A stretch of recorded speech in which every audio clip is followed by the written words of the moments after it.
Hey, this is Mike Matthews from muscleforlife.com, and in this podcast, I want to talk about if it fits your macros, the style of dieting, what it is, how it works, what I like about it, what I don't like about it, and I want to talk about what it kind of means to be a grinder and the benefits of this, and I'll explain what I'm even talking about and why I thought about this, when I get there. All right, so let's get going. Let's talk about if it fits your macros. If you haven't heard of this, this is a pretty popular style of pretty popular style of dieting these days, and it's called if it fits your macros because macro is short for macronutrient. The macronutrients are protein, carbohydrate, and fat. At least the ones that we're talking about with when we're talking about if it fits your macros. It also the technical definition includes macrominerals as well, but when you are following if it fits your macros, you're not really tracking your macro mineral intake. You're just tracking protein, carbs, and fat. And this style of dieting, it actually goes back a couple decades now, but it was always known as flexible dieting. So it's not really brand new in terms of the approach to dieting, but the if it fits your macros name for it is kind of caught on, and it's a big internet thing and whatever. And how it works is it's very simple. So let's say you want to lose fat. Losing fat requires that you put your body in a calorie deficit, which means that you need to burn more energy than you're feeding your body. You need to maintain what's called a negative energy balance over time. You do that by you can measure the amount of energy your body's burning in calories, and you do that by eating a bit less than that, anywhere from I usually use about a 20 to 25% calorie deficit when I'm eating 20 to 25% less energy than my body's burning every day, and that 20 to 25%, that difference is my net fat loss over time. So if it fits your macros, basically what you're doing is you're taking your baseline intake of calories, and if you were just to hit those calorie numbers every day, you will lose weight. You could eat anything; it doesn't matter. You could eat Twinkies and Doritos and donuts. I don't care what. If you hit those calorie numbers, you will lose weight. So in that sense, a calorie is a calorie. When we're just talking strictly weight loss, seeing pounds come off, looking at a scale, calorie is calorie. But when we're talking body composition, meaning retaining or even building lean mass and losing just fat, then a calorie is not a calorie. Then macronutrient balance comes into play. Meaning, for instance, first thing is a high protein diet is essential if you want to maintain lean mass or even build muscle when you're in a calorie deficit, which you can do. I'll actually link an article down below, and you can read more about that. If you're new to weightlifting or new to proper weightlifting, you can. But if you're an experienced weightlifter, I don't need to tell you. You know that you can't build muscle and lose fat simultaneously. And there are some physiological reasons for that, which you talk about in the article below. So when you want to optimize body composition, now macronutrients matter. So where you get those calories from matters if you want to build muscle or maintain muscle while losing fat.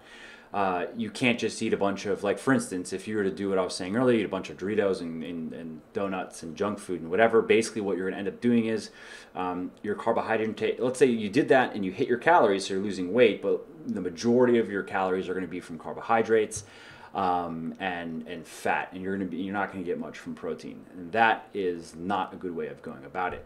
And there are also some other downsides to eating too much junk food, which I'm going to talk about soon. And they're not related so much to fat loss. So that's the basic premise of if it fits your macros is you find out how many calories you're going to be eating every day to put yourself into a mild calorie deficit, and you turn that into, let's say, 40% of those calories are going to come from protein, 40% of those calories come from carbs, and 20% from fat. It's a very standard breakdown. It works well. That's what I follow personally, or even a little bit less fat, a little bit more carbs. High-fat dieting is very overrated. I'll actually link an article down below on that as well if you want to read more about that and read my thoughts about that. So you have these macronutrient numbers, right? I just recently finished a cut, and my final macros were, I want to say, about 200 protein, 250 carb, and 60 fat, give or take. So I have those numbers. Now what you do next is you take those numbers and you turn those into a meal plan, or you turn those into, that's what I like to do, and I'll talk a little bit more about that. But basically, how you get to those numbers isn't so important. The types of foods you eat to get there isn't important as long as you hit those numbers. So that means, what kind of protein do you like? I like meats, I like dairy, I like eggs. I don't mind getting protein from plant sources like beans and rice and stuff like that, although I'm not a huge fan, I guess. I like peas. Peas are pretty protein dense for a vegetable, at least. But the point is, you get your protein how you want. Carbs, there are a million different options, obviously, of carbs. I personally prefer to eat nutritious carbs, fibrous carbs, because they help keep me full.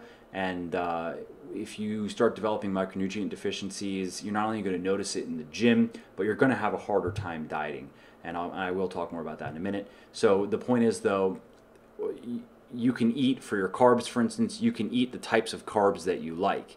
And hopefully you like some sort of nutritious carbohydrate, but you have a lot of options there. Like you have, potatoes, sweet potatoes, all different types of grains, seeds, legumes. Fruit is great, basically all fruits. Even, you can get some carbs from dairy, like from lactose. As long as it doesn't bother your stomach. So you have plenty of options. Again, the point is, it's not about restricting certain types of carbs, not eating this, or having to eat only vegetables at certain times or whatever. All that doesn't matter. It's just hitting your numbers. Fat, same thing. I prefer to get my fats from meat. I prefer almond butter is very good. I like almond butter. I like to cook with some oil sometimes, or cook with some butter. My diet is relatively low fat. It's not so low that it's going to impair my health, but I'm not a fan of the high fat. 30 to 40% of daily calories from fat. And again, you'll see an article down below where I really explain why. So that's if it fits your macros, and that's why macros matter. And you can now, you see why this is popular, because people are used to, in the world of dieting, we're told so many ridiculous things about, with food restrictions, and can't eat this food, and you only can eat these kind of carbs. Starchy carbs are good, starchy carbs are bad. Carbs, period, are good, carbs are bad. So it does simplify things a lot. It's very easy to plan or track macros. If you know that your numbers are 150 protein, let's say that this would depend on your weight, if you're a guy or a girl, or let's just say it's 150 protein, 150 carb, and 40 fat, if those were your numbers. That would be for a girl. And I'm not of all weights, obviously, but I don't think a guy would ever be small enough to eat that little food. So then, you have these simple numbers, and you can either track on the fly, which some people like to do with an app like MyFitnessPal or something, where you can go on their website and set custom macros. Don't follow their preset macros, because they suck. So you set custom goals, and then you just kind of log food as you eat it. That's fine, you can do that, but you need to be familiar with the content of food, because if you just go and eat something and you don't really know what is in it, and then you go look it up and you're like, oh great, there's 40 grams of fat, there's like my entire day's worth of fat in one meal. Well, shit, what do I do now? You need to be familiar with foods. So if you're already familiar with foods, then it's useful. If you have no idea, then you're going to probably have some issues if you try to just wing it on the fly. You're just going to put yourself in positions where, it might be 6 p.m. and you have nothing, you have no calories left for the day. So you have to either just cut it off and deal with it, or, go over. But once you get used to foods, then, I kind of do that on the weekends. Even when I was cutting, my weekend calories are a little bit lower. Those are my off days. And I'm familiar enough with foods now, and all the different foods that I like to eat, that I just know. I also like to weigh, like for potatoes, okay, it's 0.2 carbs per gram, so I'm weighing my potatoes, but I'm not necessarily weighing every little thing, or even looking, like I just know now a potato that big, okay, that's about 200 grams or whatever, and vegetables, okay, that's about a cup and a half, whatever. So my calories, I'm probably within 100 calories, but you can do that if you really know your calories, or if you really know your, the macros of food. But initially, I recommend that you create a meal plan, which I'll link an article to down below, on how I like to do this, and just follow the meal plan. Eat the same foods every single day. Yeah, does that sound boring? Yeah, it does sound boring. But it actually is not so bad because you're eating foods that you like. That's the big thing. And you can change it whenever you want. You can also get fancy if you want. Like what I do is I still use meal planning. I don't wing it every day, just 1 or 2 days a week where my calories are already like I'm reducing them a bit when I was cutting. I'm already in a decent deficit. So if my deficit is a 50 calorie or even a 100 calorie deficit, if it has a swing on 1 or 2 days a week, it just doesn't affect the overall results. But I don't recommend trying to wing it every day. I recommend that still create a plan, and what you can do is you can, like, let's say you have a certain allotment of calories and of macros of protein, carbs, and fat for your post-workout meal. Let's say it's 50. For me, it's about 50 protein, somewhere between 75 and 100 carb, and a little bit of fat. I don't Post-workout fat does nothing, so it doesn't really matter. So with those numbers now, I mean, I have a smoothie every day just because it's delicious. I just never get sick of it. It's simple. It's a frozen banana, a couple cups of rice milk, a couple scoops of protein, cinnamon, and that's it these days, actually. And it's so good. It's just delicious. So that's my post-workout every day, and I look forward to it every day. So one day, if I get sick of it, I'll do something else. But if I wanted to, I could turn that into pancakes, for instance. It doesn't matter. Like, as long as I measured everything out and knew what was going into it, I could just turn that into a pancake meal every day and eat pancakes every day if I wanted to. I don't know, depending on, my body does pretty well with whole grain. With more refined, shitty type wheat products, it can upset my stomach. I find with whole grain products, it doesn't really bother me, but maybe at some point it would, and I'd have to dial it back. Like with dairy, if I do too much dairy a couple days in a row, my stomach just gets upset. It's just the way it is. But I can do a lot of dairy maybe once a week and be okay. Like, well, I guess I wouldn't necessarily say a lot, but like these days, my cheat meal is it's not even so much of a cheat meal because I kind of save up a lot of calories for it, but I eat like a pint of Talenti gelato, which is so good. I go on and off this, like I beat Talenti to death and then I just move on to something else. But I'm only cheating, like I only really cheat once a week, so beating it to death takes me like 4 months basically. But so I can eat a pint of ice cream and like a blueberry muffin with it or something and be okay. But if I were to do a pint of ice cream every day, there's a point where my body would just get mad.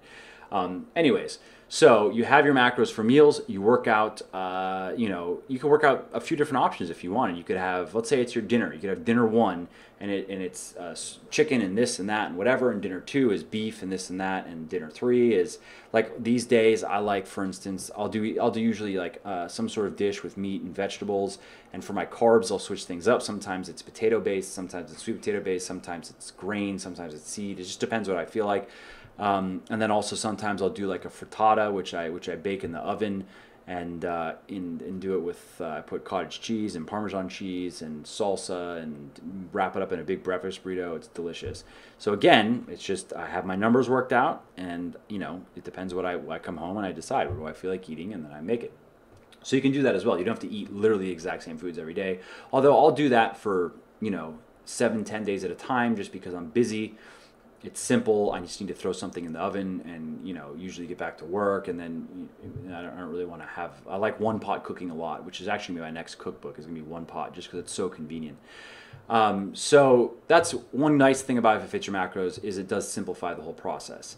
And another nice thing is, of course, that it does work. I mean, I think I've already made this clear. It is just taking the underlying, the physiology of weight loss and weight gain. So on the flip side, if you want to build muscle, as you probably know, you need to be in a slight calorie surplus over time.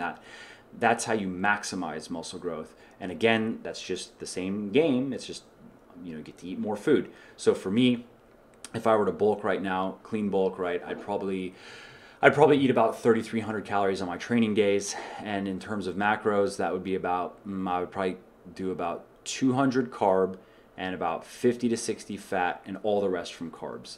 200 protein, 50 to 60 grams, 200 grams protein, 56 grams of fat, and all the rest from carbs.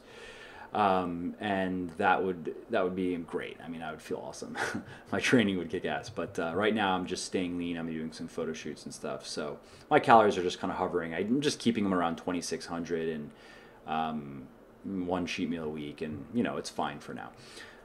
So anyways, If Fit Your Macros absolutely works when though you have the right calculations. One of the problems that people run into with If It Fits Your Macros is the calculators that are being used are wrong. They're just too high. Like, it's kind of just a known thing. I mean, I even read a paper on it recently that the Harris-Benedict is a bit high in calculating BMR, and that activity multipliers, especially those like that I recommend that you work out your BMR using the Catch-McCardle, because it takes into account body fat percentage, which does matter quite a bit. It can be the difference of 200 calories one way or another in your BMR.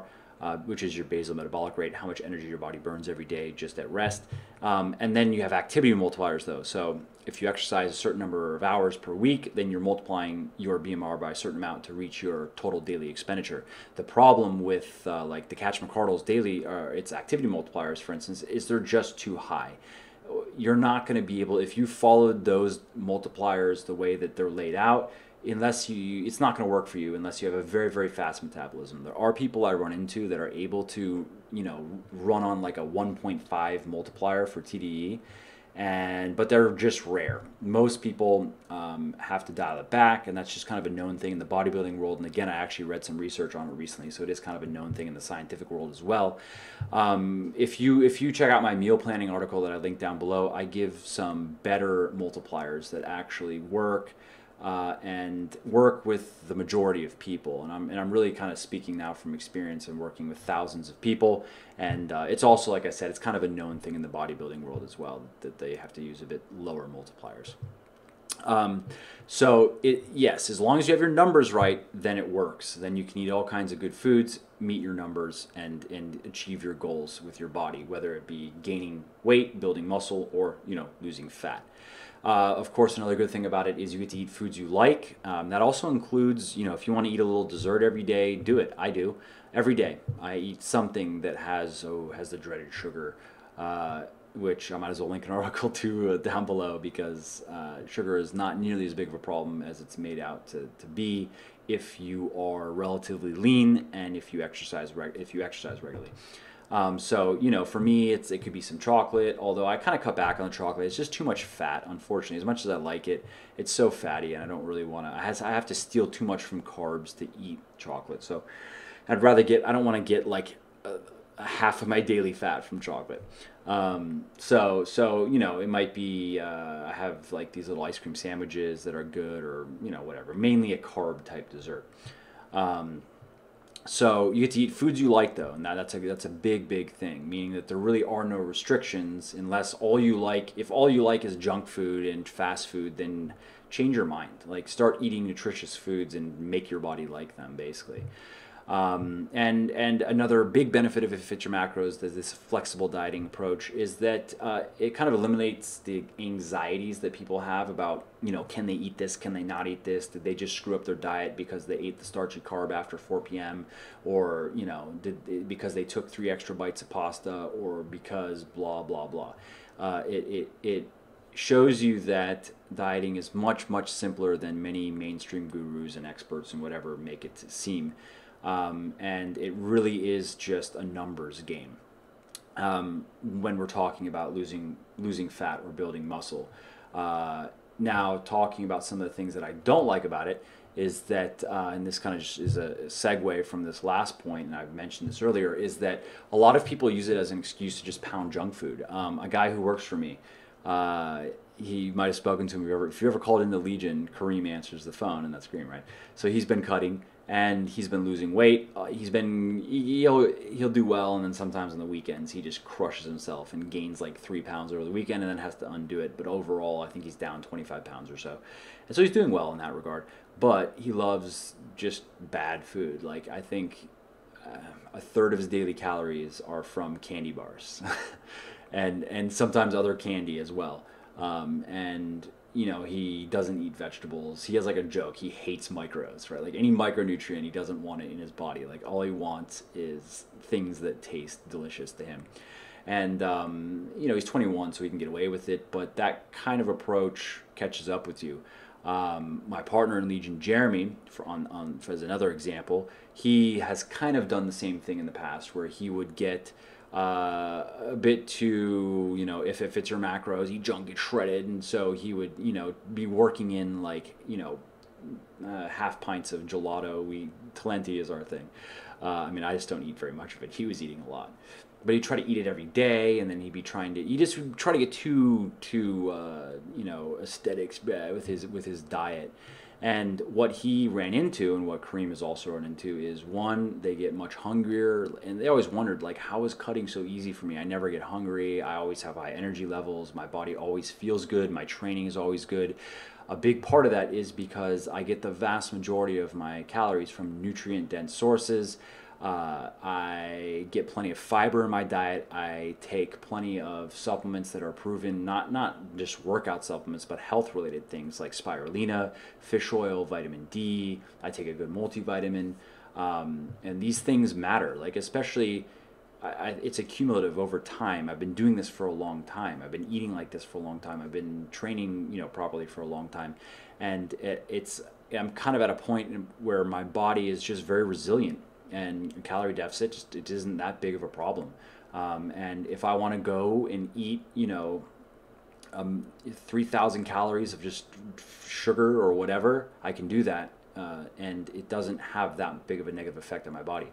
But Kareem and Jeremy, because they were just eating too much junk regularly, I guarantee you they were developing, Kareem for sure, micronutrient deficiencies. And they started to feel it. Their bodies just didn't feel so good. They would get very, very hungry when they would eat, when your lunch consists of like some rice, some chicken, and like 2 Twix bars or something like that. Or even, I don't even know if he's doing rice, whatever. It's not going to be nearly as filling as if you would have taken all those calories and broke it up into nutrient-dense things that actually fill you, that have fiber, that have nutritional value. And then performance in the gym really suffers as well. Kareem has been complaining about that, about how his strength is going down so much. I'm like, your diet sucks, dude. Like, yeah, you're hitting your macros, your diet sucks. And you'll also find that with people that compete, you'll often find that, of course, they know about flexible dieting and they follow flexible dieting, but they get the majority of their foods from nutritious sources, or they get the majority of their macros from nutritious sources, nutritious foods. And yeah, a lot of competitors they just listen to their coach. They really actually don't know anything. A lot of coaches don't know. They just have all kinds of weird bro science ideas. But there are a lot of competitors that are very informed. And yeah, they know that they could eat, they could eat more junk food if they wanted to, but they really, especially guys that they're getting into, competition shape. They're getting to 4 or 5% body fat. They need to be holding no water. Like, the drugs aside, the diet really starts to matter a lot. So those guys notice it. One other thing I don't like about If It Fits Your Macros is that people, and I'm speaking from experience here, I email with a lot of people, I talk with a lot of people, they tend to get, well, I wouldn't say they tend to, some people just get kind of carried away and they don't really plan or track their macros precisely enough. They'll be eating at a few meals, I think there's somebody recently, they were eating at Chipotle like 2 or 3 times a day, which I don't even know why you'd want to do that. But yeah, like Chipotle has macros for you on their website, but how precise is that really when they're just like, what do you want? All right, slap this, slap that, and yeah, it's going to be in a ballpark. But if you're off by 100 calories per meal, that's 300 calories extra per day. That's quite a bit actually. That could be half of your deficit gone right there. And then also, not just that, but just kind of eyeballing, you know what I mean? Like, oh, well, I think that's about 4 ounces of meat when it's actually 7 ounces, or it's actually 6 ounces, or, I think that's, 300 grams of sweet potato or rice, or, whatever, when it's actually 400, and things like that. All those things add up. So if you're going to do it, you need to make sure that you're precise. Once again, that's why I recommend that you create a proper meal plan, weigh your food every day, and just do it that way. So then you take the variables out relating to just simple dietary compliance, because that's the number one thing that people run into, at least in my experience, of why they're not reaching their goals in terms of losing weight or gaining weight, is just dietary compliance. The vast majority of people that don't lose weight as quickly as they want to or as quickly as they should, or are stalled, simply overeat. They either overeat on a regular basis, like they just kind of overeat every day by a little bit, or they just go nuts on the weekend. And it's funny because people will email me and it kind of just opens with like, I'm plateaued, I don't know what's going on, what do I do? And my standard first reply is, what's your diet like? What are your macros like on a daily basis? How often are you cheating and what are you doing? And it almost all, like 50% of the time at least, maybe 60% of the time, it's the weekends alone. Like, oh, well, during the week I'm good, I stick to my diet, and then the weekends come and I eat like 82 cheeseburgers and drink beer all day. Well, then you know what the problem is. Of course, that's like, you can undo an entire week's worth of weight loss in one weekend. Easy, no question. Because when you're doing it right, you're only losing 1 pound, maybe 2 pounds max fat a week. You can gain a pound of fat or even 2 pounds in 2 days for sure. A pound is easy. Like, you just go eat 8,000 calories Saturday, 8,000 calories Sunday, and make it really high fat. Eat like pizza and cheese, lots of cheesy type things, and just as much fat as you can get in you, dietary fat, and you will gain noticeably. You will gain 1 to 2 pounds of fat over the weekend, easy. I don't know like what the maximum was. Funny, I was talking with one of my friends about this. Like, I wonder how much fat can your body actually synthesize? I mean, it has to create it, so it has to take everything that you're putting in and kind of and change it molecularly to store it. So, but there's got to be, just like how your body can only build so much muscle in a period of time. It's building, I mean, a pound of muscle, think of that as like a pound of steak that your body's building. Same thing with fat. I don't know what that is, but you can gain a pound of fat or even 2 pounds in 2 days for sure. The process is very efficient. So yeah, that's where I think those are kind of like the two problems, or if it's your macros. It's not really problems inherent in it, it's just the problems with how people promote it and how people use it. How I use it, flexible dieting, like I said, as I like to make a meal plan. I eat foods that I like, and I work out various meals that fit my numbers, and I stick to it. And once you get used to it, it just kind of becomes an everyday part of your life. It's not even, I don't feel restricted at all. I think of it more as like a budget, like with money, right? So you only have so much money to spend. How are you going to spend it? You don't complain. Like, yeah, you could wish you had more money to spend, but you only have that much money to spend. With food, it's a little bit different because you could go eat 8,000 calories a day. But if you kind of look at it more like a budget, you have a certain amount of calories to spend, macros, broken down into macros. How do you want to spend them? Once they're spent, they're gone. If you look at it that way, if you're good with your money, then you can be good with your diet if you just look at it that way. So yeah, that's about everything with If It Fits Your Macros. Again, you'll see some articles down below that you might like to go learn more about how to actually put it into use. Okay, so now let's move to this other thing I want to talk about, which is grinding, right? And the reason why I thought of this is I've been getting into golf recently. I played a bit when I was younger, never really got good. I never broke 80. I was kind of an 80s golfer, and I didn't play that much. I played for 6 months, I guess. And I want to get back into it now just because I wanted, I don't know, something other than just lifting weights to do with my body, I guess. And I've always liked golf. And so I've been working for the last couple months just on swing mechanics. I don't have that much time to give it, but I work it in. I have even a little setup here at the office and just kind of do what I can do and get out there on the weekends a little bit. And I've been working a lot on my swing mechanics, and people that over at the country club or whatever, they just some of these guys are like, oh, I wish I could grind like that. Like, I don't have the motivation to just go out there and grind, right? And it just kind of got me thinking in that, like, how big of an advantage you can have by just being able to be a good grinder, and how really everyone that I know who got really good at anything, and not just like got okay, but got to a point where like they're making, that's their profession, that's their career, and they're making a lot of money doing it. Like, people, they're good, whether it be a business or it could be I don't even know, like, I think it's salespeople or marketing people or athletes or whatever, is that these people were just really good at grinding. And that concept of grinding, right, it kind of has a good connotation because there's a negative aspect to it, but also kind of a positive in terms of toughness, because that is really what it is. Like, when I'm out there working on my swing, I'm on video, I'm hitting one ball, going back, looking at what I did, and it's a matter of working toward the positions, what I need to see, and getting a feel for it. I'm not just out there banging balls, and you know what I mean. There is a grind to it. It's not that that's particularly thrilling. I'm kind of ambivalent about it when I'm doing it. I wouldn't say I'm exhilarated, and I'm not angry, or I'm just kind of level-headed. Maybe I'm a little bit above, I don't know, I'm somewhere around boredom kind of thing. Maybe I'm somewhere in between boredom and, being just kind of, contented, I guess. But I just do what I do, and it does have that grind kind of feel. When you're learning something, anything in the beginning, you suck at it, and you wish you could just go do the the big picture and be good at it, but you have to just take one little piece and you have to just grind it. You have to just grind and grind and grind until you get that piece. All right, good. Then you add another piece. Grind, add another piece, grind, and then grind them all, and you're just kind of just like, you're building up this thing. And it's an analogy I think that applies to really anything. You have to be able to push through the struggles in the beginning. You have to push through all the mistakes. I mean, take golf.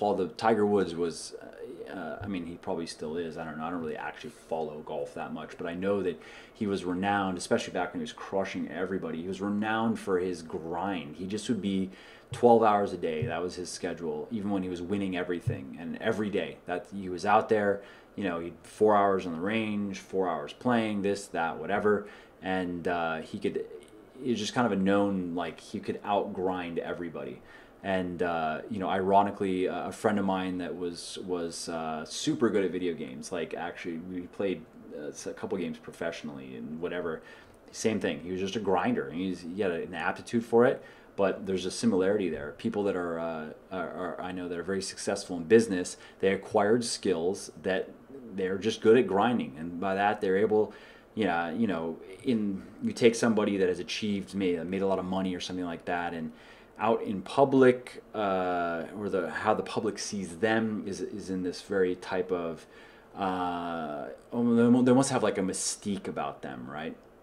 That in a lot of cases people think that success came a lot easier for that person than it actually did. And like I said, I've known a lot of people that have made a lot of money doing a lot of different things, and I know a lot of people that make a lot of money doing a lot of different things. And one for one, in their private lives, these people are grinders. They go through all the same struggles as everybody else. Some people do have knacks for things that make it a little bit easier, but for the most part, they're able to just sit down every day and don't be discouraged because they suck, and just grind and grind and grind until finally they're able to just make breakthroughs. And if you've played sports, you've probably experienced that. I played ice hockey growing up, and I remember, it's funny that I remember this, it's just like etched in my memory, where for the first year I was terrible. I mean, I played a lot of roller hockey, but then I went on the ice and I didn't know how to skate. It was completely different. Shooting a ball versus shooting a puck, there was a lot less in common than I was expecting. So it took a year, and I played in the season, and then I played camps. That's all. I played as much ice hockey as I could, living in Florida. So it's not like I could just go out and skate on the lake or something like that. But it took a year of grinding camps. You go to these camps. That's what you do. You grind. You're practicing one little skill. You're practicing your crossovers for an hour straight. You're practicing, one type of shot for an hour straight, grinding. And it took about probably about a year, a little bit more than a year, before I was even good enough to like make a difference in a game, to even do anything, right? And I remember the play where I did something good, and got around some people, almost scored, and then I was like, finally the grinding has paid off. I can do something now. And then I got, that was like a first breakthrough, and I got progressively better. And it went like that, where where then I would be at that skill level, and I would grind, and then all of a sudden it would be like I can all of a sudden just do this new thing that made me even better. And in taking up golf again, it's the same thing. In the beginning, everything felt terrible and janky, and my swing sucked, and I couldn't hit the ball consistently, and I couldn't get my hips moving correctly, and it was just all these things. And I've been grinding, and now it's not perfect, of course, but it's much, much better, and it feels so natural and easy now. I'm like, why was this so hard, just a month ago? Why couldn't I just do this with my hips? It's so simple. No, I don't know, but that's how it goes with anything, whether you're learning, writing, or learning something related to work or whatever. In the beginning, you suck. That's just the way it is, and you grind until finally it just comes. Like, that's and it seems to come in these big, you make these little improvements, then all of a sudden something clicks, and then you make little improvements, something clicks. And I don't know, there seems to be something to that.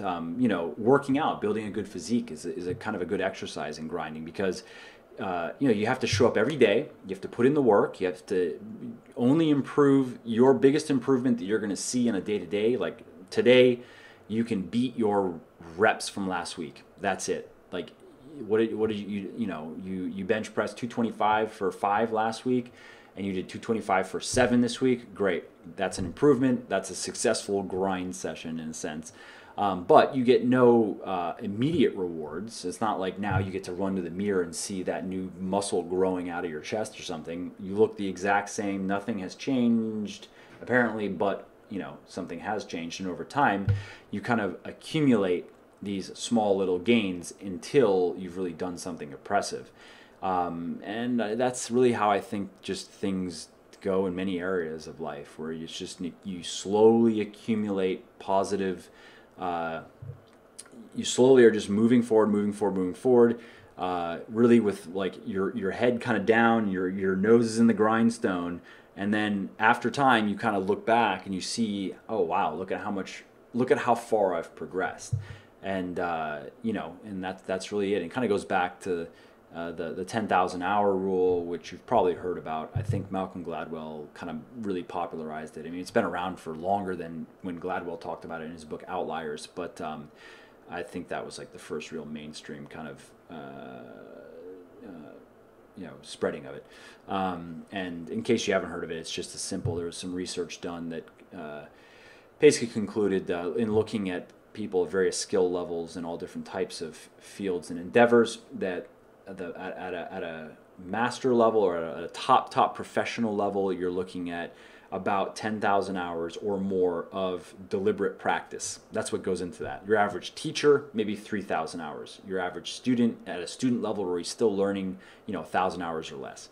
And deliberate practice is basically where you are practicing similar to working out, actually. Like working out, what you're actually doing to the body with progressive overload is it's overreaching. You're forcing your body to do a little bit more than it wants to, or that it could do just the week before. It adapts a little bit, you push it a little bit further, it adapts a little bit.